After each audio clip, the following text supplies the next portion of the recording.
गर्मी के साथ एंट्री हो चुकी है कराची की जैक्सन मार्केट में गैर मुल्की और सस्ती ठंडी मशीनों की भी। जी हां, बात हो रही है पोर्टेबल एसी की, जिनकी कीमत इंतहाई कम और काम पूरा है।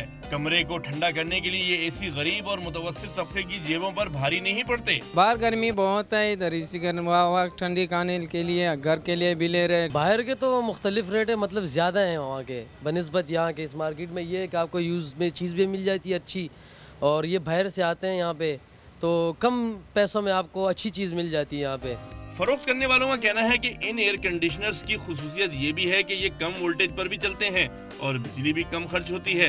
गरीब आदमी कम से कम भी जो है ना 13,500 हज़ार रुपये में, 13,000 12,000 में 10,000 से नहीं के 10,000 से 12-13 हज़ार रुपये में उसको अच्छा मिल जाते, जो 12 फीट और 12 बाई 12 रूम में जो है वो काम करता है। हुकूमत ने पोर्टेबल एसी की दरामद पर पाबंदी लगाई हुई है, फिर भी ये स्क्रैप के साथ कराची पहुंच जाते हैं। कैमरामैन बीके फकीरा के साथ सैयद वसीम, डॉन न्यूज़, कराची।